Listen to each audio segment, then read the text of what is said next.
My name is Nathan Ryan. I am the CEO of Blue Sky Partners. We'll talk a little bit about what we do here in a second. I'm a former Economic Development Commissioner and chair of an Economic Development Commission in the city of Austin.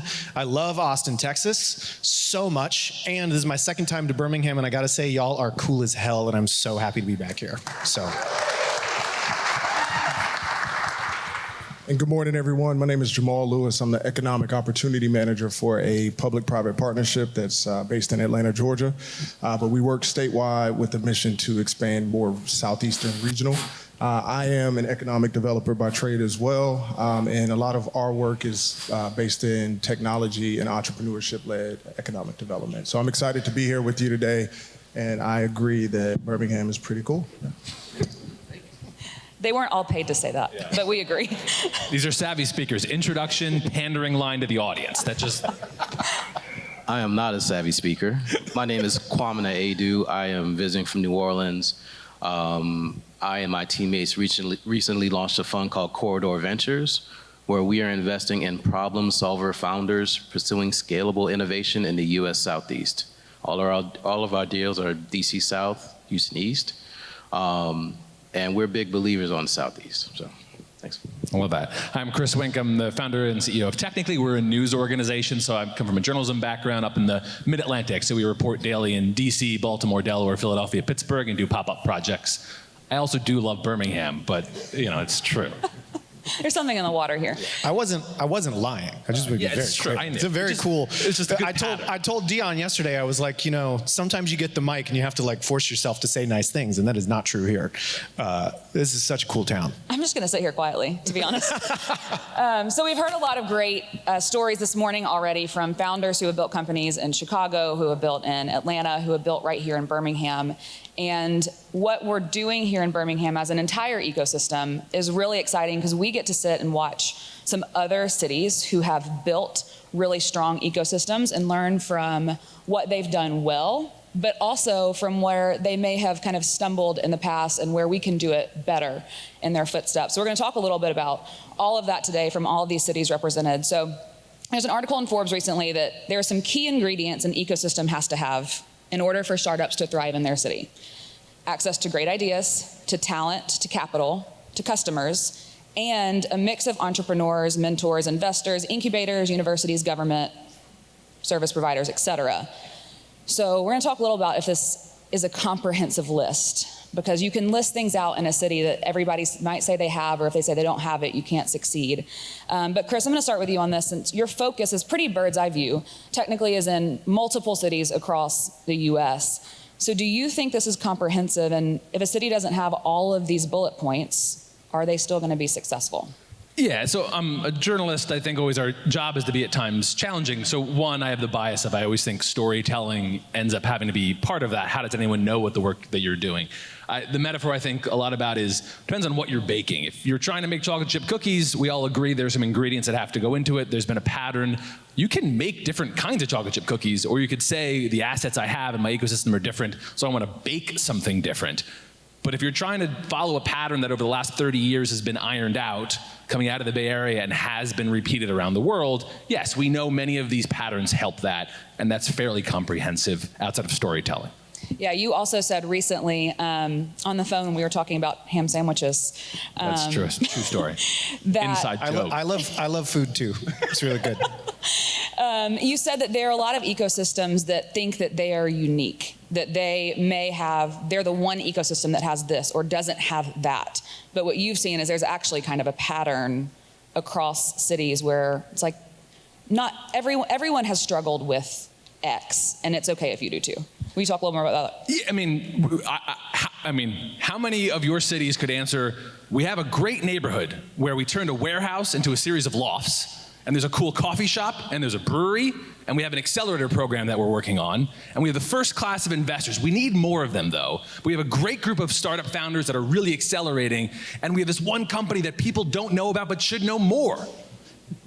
Every city in the world is saying that right now. And I think that's fine to acknowledge that we've learned these sets of standards help us level up. But as that pattern has repeated, the expectations go up because that now is happening around the world. So I think that's okay. And we do know there are patterns that we can follow after post-industrial decay. We know what cities and density offer. We need density for patent holders, which end up being the ripple effects of where consumer technology follows. And those elements do help. Us elder millennials love a cocktail, a coffee, a microbrew, and a loft. So that's how you get them, and we follow on from there. I literally lived in a loft above a craft cocktail space, so I feel very targeted right now. I did that to myself with the Taylor Swift intro too. So. Yeah, 80 years from now, the elder millennial museum will be, people come like, man, these millennials love their craft cocktails. It was so weird. They're delicious. So Nathan, as a city, and you've been in Austin for a while, so as a city who's kind of seen this, here we are, here is the beginning of what's going on, and now to be in a premier space that has South by Southwest, you've often joked that the official city bird of Austin is the crane because of the construction. I feel that deeply in downtown Birmingham right now whenever I'm trying to park and I can't because there's construction. So what have you seen that's worked well in Austin? And then on the flip side, like what would you caution ecosystems who are growing to watch out for as they're looking at cities like Austin as kind of the shining star?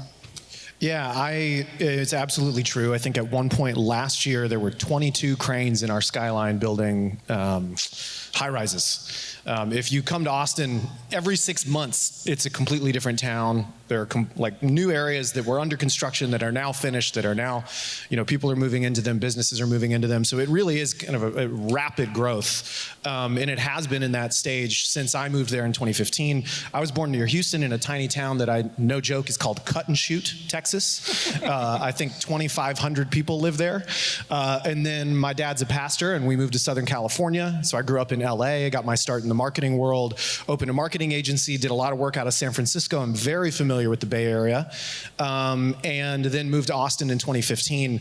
And I would say, in all of the work that we do, Blue Sky Partners, we're a consulting firm. We focus on scaling ideas and institutions and organizations. And so we work with a lot of cities and municipalities on economic development and workforce development. We run accelerators in cities, and we can talk about this later. My business partner is doing a session, Matt Glazer, at like 12:30 about the work that we're doing on that.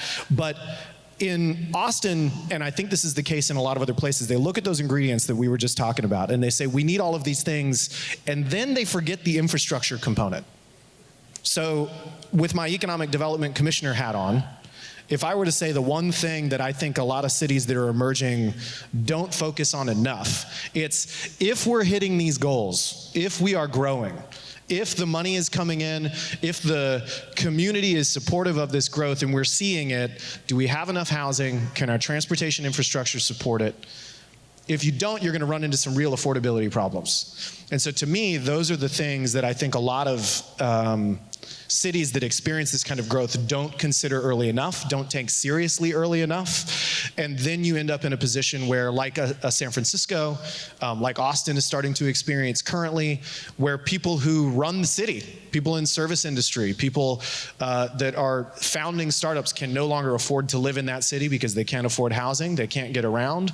And those are the kinds of things that I think emerging ecosystems need to really keep top of mind and get ahead of. Yeah, I think that's the importance, too, of government partners. Mayor Woodfin was just out here talking about the importance of the city investing in tech, but they're also investing in the city. Birmingham was announced with a $50 million HUD grant last week for affordable housing. So it's exciting to see in the city, while we're talking tech here, we're also talking about initiatives direct from the mayor's office receiving grants to support everyone in the city as well. So that's really exciting. Jamal, you in particular have been working in the tech ecosystem in Atlanta for long enough. Atlanta is the city that just has traffic to me, basically. So I'm glad you made it here. You've seen that initial growth and support, and you mentioned recently that now y'all are looking at not just supporting in the city of Atlanta, but in the state of Georgia overall. So talk a little about why the early days of tech in Atlanta were important, and then would love for you to talk a little bit about how being a southern state has not kind of stopped you as a city of Atlanta from progressing in the tech space. Okay, yes. So I'll say, just for the audience, I don't know if I'm quite old enough to talk about the early days of tech in Atlanta, but I will try to, I guess, give secondhand information that I wasn't trying to imply you had been there. No, it's okay.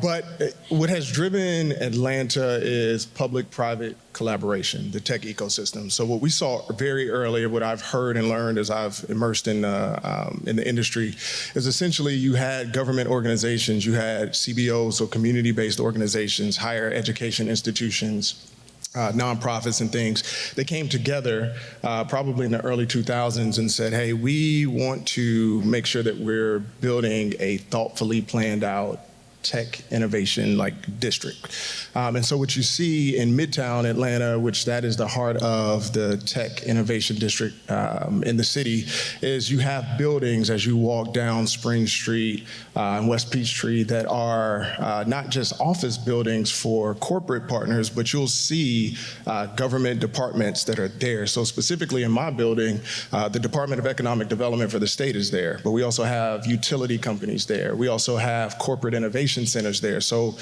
at any time, I can get on an elevator and reach out to our innovation ecosystem. And most of them are in that building or within a 4 or 5 block radius. And so concentrating that, but also thinking about what opportunities are there to be collaborative with the surrounding communities is very important. And so, Georgia Tech played a very big role, the University Financing Foundation, as far as from a real estate play, to be able to make sure that there were buildings in place to house these opportunities were great. And what we see also is that, again, Georgia Tech might have a building that they are offering classes, but there are also corporate partners there. So, the students, our future innovators, our current innovators, are getting that direct access. And remind me the second part of the question. It's the one you don't want to answer.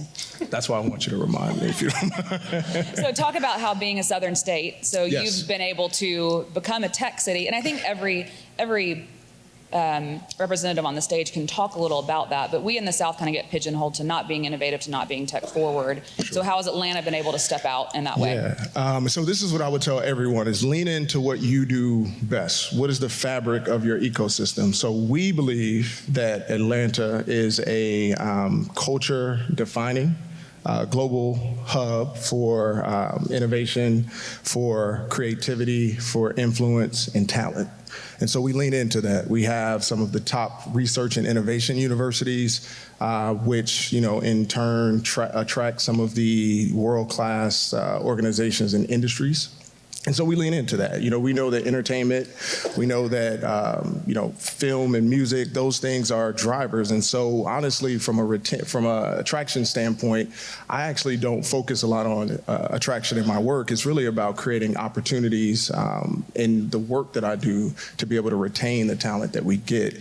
And I just think the authenticity of that, that's what we all have to do. We can't look at I think the mistakes that I've seen is that ecosystems look at Silicon Valley, or they look at Austin, they look at Atlanta, and they're like, hey, we want to create this music tech conference, or we want to, that's the big thing, right? South by Southwest. Everyone wants a South by Southwest. But what is the fabric of... and those of us that live in Austin sometimes wonder if we still want it. Exactly. And we have a similar, we have A3C. It's a lot of fun. Y'all should come. Yes. Please do. Likewise. So those things are really great drivers, but again, it has to be authentic to what your demographic is. And I think that is what allows us to be able to navigate some of the other political things that, we try to be bipartisan in and not focus so much on, but just do work on what we can control. Yeah, I think that's a great segue into, Kwam, what you do in working with founders. Economic development professionals can build cities. We can talk about how we want people to come, but it's like Devin was saying earlier when they sent out a tweet with 50,000 people and no one responded. We can do that if what we're building isn't working for the founders in particular, and it's not giving them the resources that they need. So that's what you do at Corridor Ventures. So I'd love to hear a little more from you on kind of what you're seeing from founders on what they need from a supportive ecosystem, how you kind of fit making sure that they're able to thrive in a city like New Orleans. Yeah, absolutely. So a little background here is I come from a long line of founders. My grandfather in Ghana, my father and my uncle here immigrated to the US to build their businesses and their empires. So these are issues and things that have been close to me since birth, right? And it's guided my path. and it's influenced how Corridor Ventures looks at the world.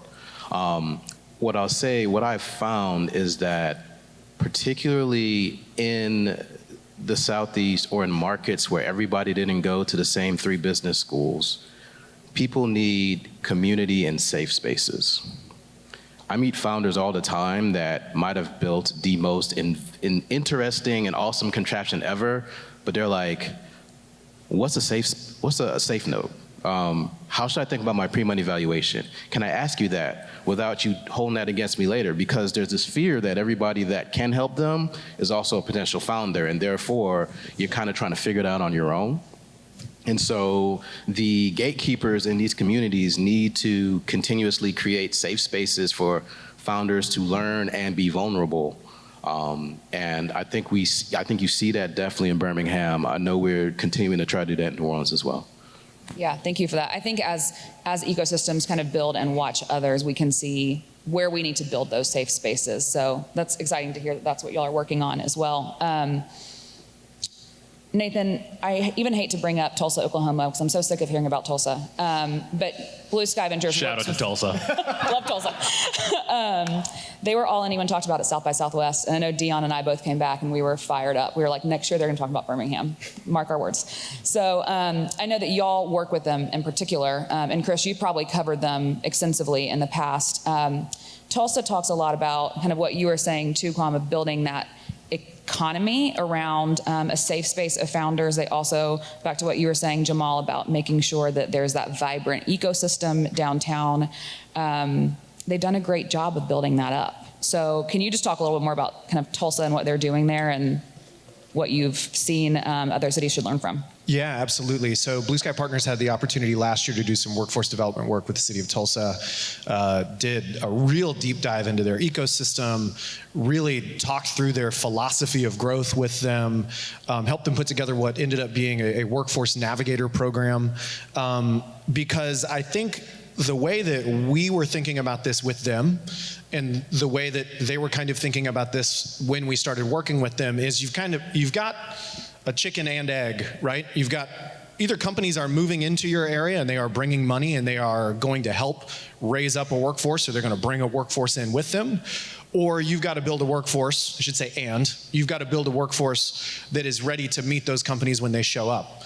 And so the work that we did with them was to say, okay, you've got this many workforce development organizations that are helping people, upskill, reskill into, tech-ready jobs. We had to help them define what a tech-ready job was, what a tech job was, all of that stuff, and then help them think about how to position it so that it really was an encouraging. I feel like tech growth can feel so weird. Like, I think a lot of cities that are starting to see tech growth in their area, it can feel a little like foreign, so to speak, if you're in an area that is mostly manufacturing or things like that. So I think what we wanted to do is really think about how do we make sure that this is something that's really optimistic, that's really exciting for Tulsans. And that's what we worked with, our partners in the city on. And so I would say the stuff that really stuck with me out of this was that Tulsa, and I get this feeling in Birmingham as well, Tulsa really has a feel for its culture. It's got a really strong community. It is concerned about affordability and is being forward thinking about that as it's growing. And it is really conscious of its history and about how to talk about it. And I think that when I come to Birmingham, I see a lot of that same stuff. And it is, it was super encouraging. I mean, Tulsa really is seeing some incredible growth. They are investing a lot in that growth. And they're doing it in a way that I think is staying really true to them. And one thing that has always stuck with me in my conversations with you, Maria, and with Dion, and anybody else here in Birmingham is Birmingham loves Birmingham. And that, I think, is like what drives all of this, right? Birmingham knows who it is, what it wants, and is moving in that direction. And Tulsa has a lot of that same stuff. Austin had a lot of that same stuff. I think in Silicon Valley, some of that was on accident, if you read that history. But I think in the cases of cities like Austin, Tulsa, Birmingham, it really is born out of a place that is true to, that knows, the city knows who it is, why it is growing, what it wants, and is ready to carry that into the future. So, yeah. I appreciate you saying that about Birmingham. I agree. So next year they'll be saying, I heard it Sloss Tech instead of we heard it South by Southwest, and that will be the dream. So Chris, I was trolling your LinkedIn recently, and you just looking for questions, see what you wrote that you don't want to defend. You wrote that the healthiest economies aren't the ones with the most small businesses or big businesses, but the ones with the most new businesses. And that's interesting in the startup space because that can feel extremely risky.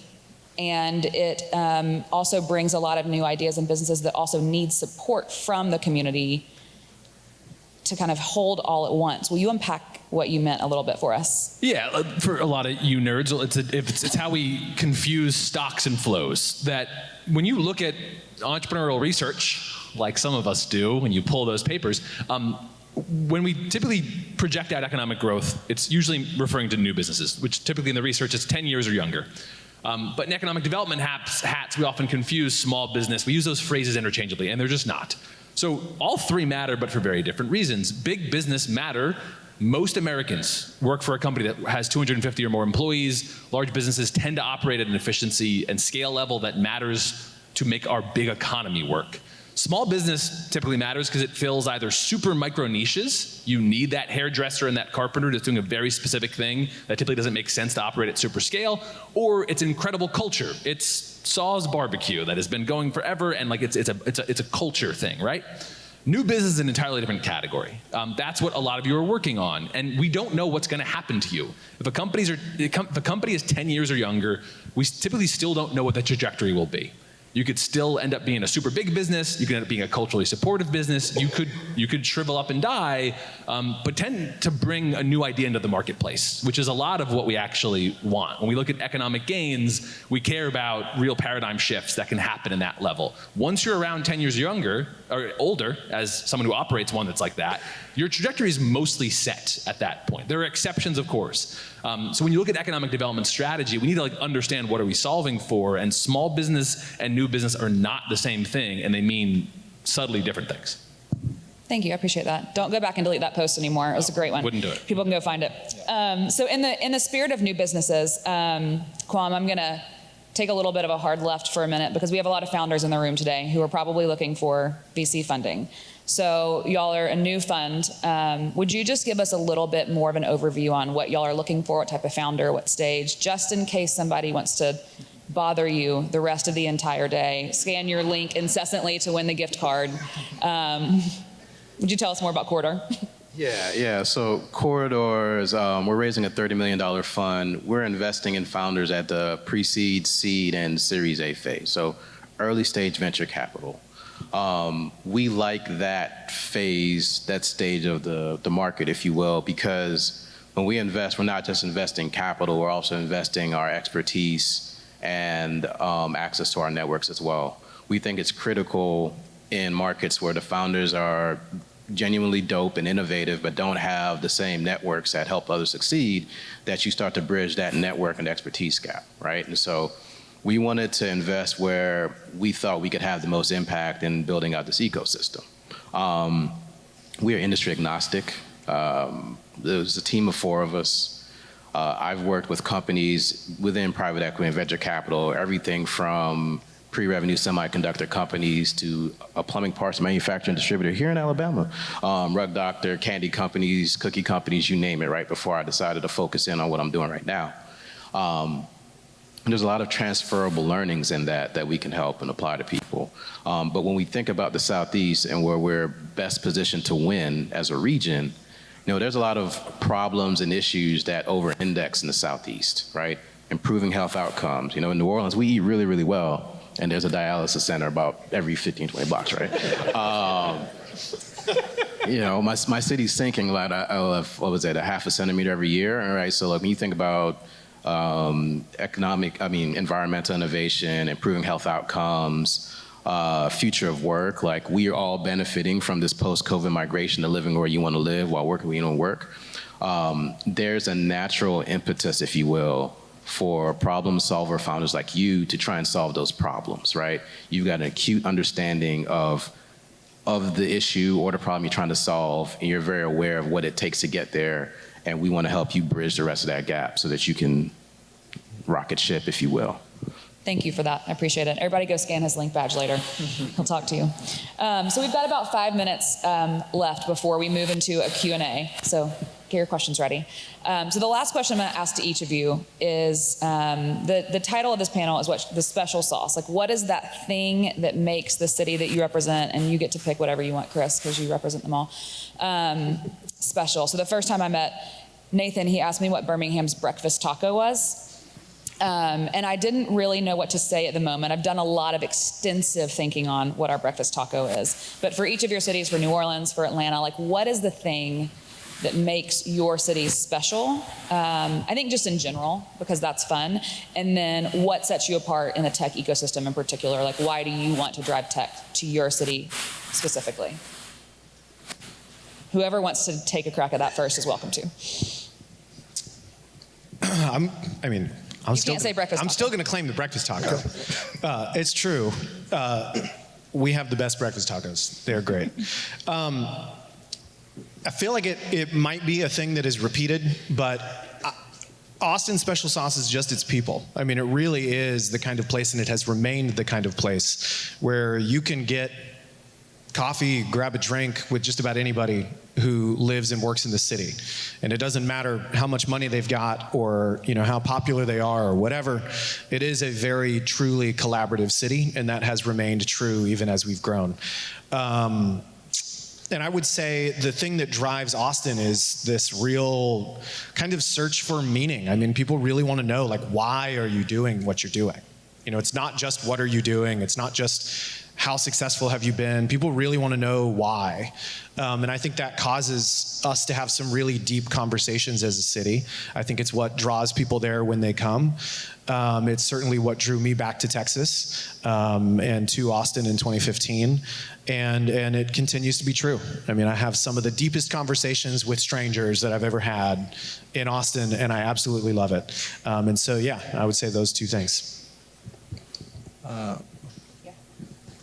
I'll jump in. I'll say for the Atlanta ecosystem, it's the diversity play. I think the community piece, and then there's a collaboration over competition mindset that exists, and it's genuine. So I think a lot of times in ecosystems, we advise founders to be collaborative, but the support for the founders isn't always collaborative. We don't want to share information between accelerators, between incubators, between co-working spaces. And I think that there's a genuine, I would say, drive to move entrepreneurs and founders along. So there's this mindset of, we shouldn't be at an accelerator for 10 years, right? Like, there's a moving up and I would say a process that should happen, and we should be helping how to find soft landings for these new places. But I would just say overall, like, no matter who you are, there's a place for you in Atlanta. We have one place called Tech Alpharetta. They specifically focus on older founders. So these are like executives that may have retired from corporate companies that are looking to get into tech and innovation. That's rare. You don't really see places that cater specifically to a 45 or 50-year-old demographic, right? But also, if you are, a female founder, there are several places for you, but there's also a collaboration where these places will come together and figure out what resources are needed to be able to help. And then, like I said, just overall talent, there are, I think, 57 colleges and universities in the Atlanta region. So that access to talent is incredible.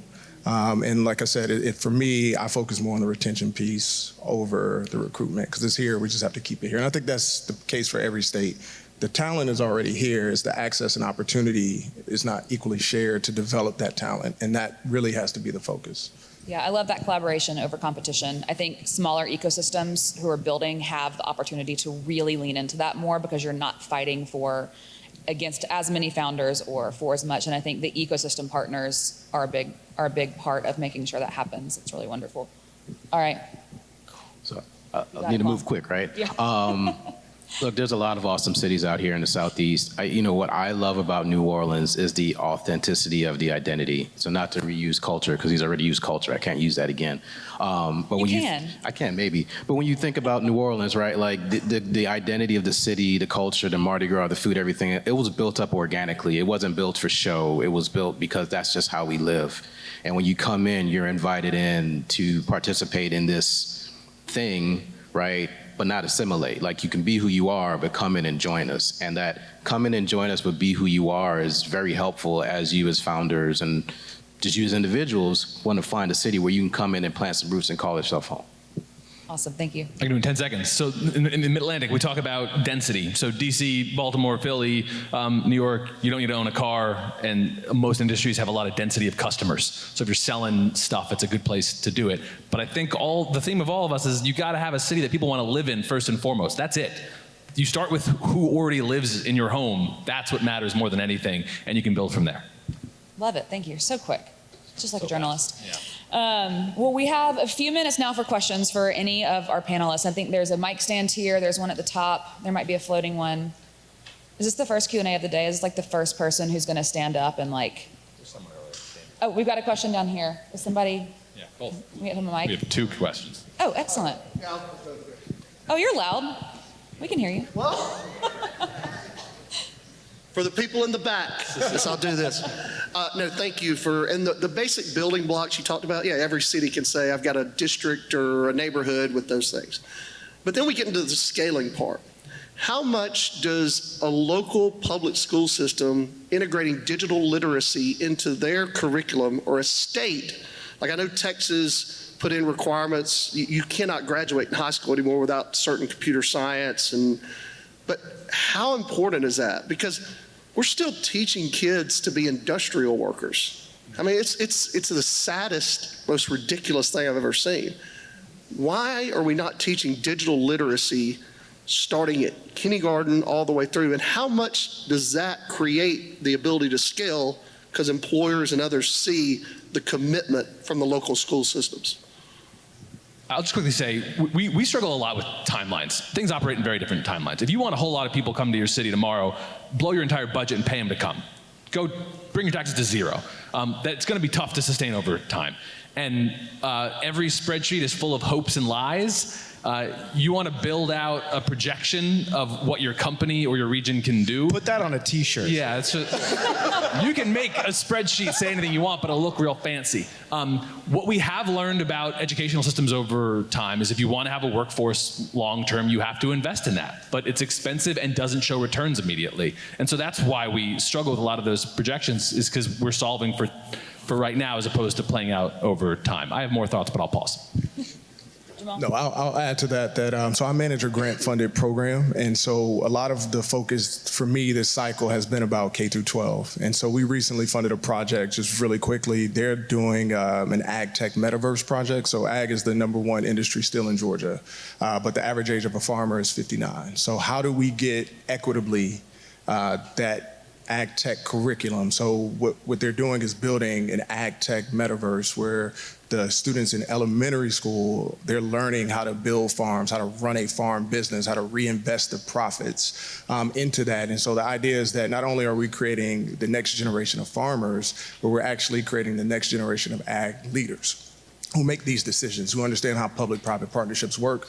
But to his point, that runway is so long, right? I don't know if I'll even still be in the space when those kids graduate and really begin to materialize. So it has to be along the way. So now we've done elementary. So what is high school? How can we work with universities to do the same? So there's a pipeline and a pathway into these different industries. And we're starting with ag, but the idea is that this will be across industries. I think it's such an innovative way of merging those two kind of past and future industries. I guess I would just say the runway's long, but it's not like this is a layup, man.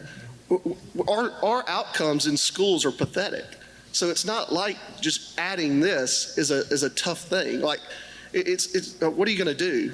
Well, I make feel us a little bit better each. I mean, it's a school funding in general, especially in a lot of the states we're talking about. Texas as well. in question a lot of times. We always have a voucher bill up in Texas. Are they going to take a lot of money from public schools and put it into voucher programs? And we don't have time to get into that. But, I think those funding models, the way that kind of stuff stacks up, and then you add bureaucracy, these cities, states, regions are looking for reasons for why they need to invest in these things. And unless you've got a lot of tech moving in, or you can make the argument that, hey, tech is involved in everything, it is the future of everything, you need to make sure that agriculture and manufacturing, these are tech jobs. If you can make that argument, then I think you can start to see some of that coming through. But I do think it lags. I think anything in the public sphere is going to lag behind, need. One more. Don't wait on government. So we're all innovators and entrepreneurs. There's a bunch of nonprofits, B Corps, et cetera, that are teaching kids these skills. Oh, yeah. And so when it comes to building community, if the schools aren't moving fast enough, our ED offices need to get with our philanthropists and get more of these programs funded. And there's a lot of them out there. And I would just continue pushing while slower systems take their time. We can't change that. Yeah, thank you. And I will put a plug in for the Ed Tech panel later. You'll hear more from Ed Farm right here in Birmingham, working with Birmingham City Schools, KaiXR, and all that she's doing. I'm going to roll out with Ed Farm next year. So stick around for that later today for more of that conversation. Yes. Hey, my name's Selena Malone. Want to say thank you guys for being here. And obviously I'm a big lover of Birmingham, like everyone here. But I'm curious, for anyone who's brave enough to answer it, kind of being an outsider, what do you see as potentially Birmingham's biggest downfall or barrier to the growth in the place that we want to be? We're probably going to close on this question, so make it good. I can spin a little bit. So I can say what as a journalist. When okay, I covered, a little bit of time? I feel like that's aggressive. I spent a lot of time pulling a bunch of data and looking at cities. So I can give you the journalistic perspective. The metric that we're all wrestling with at a macro level around the world is population decline. In the next, by 2100, we think we're gonna be looking at population decline around the world. The U.S. commands the interest of prospective immigrants around the world. Immigration is so important and so valuable for us as a country. I think first and foremost, cities have to talk about their own population. So in Birmingham, it matters that we're wrestling with population. With cities that we report in, it's a big story. The Northeast, we're losing population as a mega region of the country. Ever since we invented air conditioning, people have been coming to the South and the Southwest. So in the Northeast, we've been watching what cities do gain population decline. Philly, population's been up in the last population census. Baltimore was down. I think that's at a macro level is what most matters. There's very little range in the percentage of your population that will get into tech jobs. There's a little bit of boundary, but there's an upper limit. So if your population is declining, we have not found the ability to really break through what percentage of your workforce will get into tech jobs, what percentage of your workforce will become entrepreneurs. So the gains are like Texas booms, Austin booms, population triples, so its percentage is a little bit higher, but not wildly higher. The boom has come because of overall population has grown. So I think Birmingham wants to care about serving its residents, which is so powerful to see a mayor talking about that. Serve your residents first. Thank you. All right. Anybody else, or can we go on to one more question? All right. I mean, I'll let you. Find me later. Okay, find me too with him, because I want to hear what he says. Thank you all today for this wonderful conversation. My question is based around what trends have you seen around talent acquisition as well as talent retention when it comes to young professionals? And what's your perspective on what's needed for a small hub like Birmingham to really get that type of attention from young professionals? When I came out here, we were talking about the breakfast taco stuff, and then when I go to Tulsa and I talk to my friends out in Tulsa, and we've been doing some work in Louisville as well, for the kids, I'm too old to say this word and really mean it and sound like I mean it, but it's the vibes. Like, that's what it is. People come to Austin, they like the vibes in Austin, they want to stay in Austin, they move to Austin, they figure it out. If you know what the vibes are in Birmingham, and you can make sure people feel those, there's like a 36 hours in Austin sort of playbook that I could walk you through in 4 sentences. And I think if you've got those, if you've got that, if you've got a good handle on how should people feel when they come here, where should they go, what should they do, they can go tell all their friends to go do it too, and then you're going to get a lot of people moving into that city.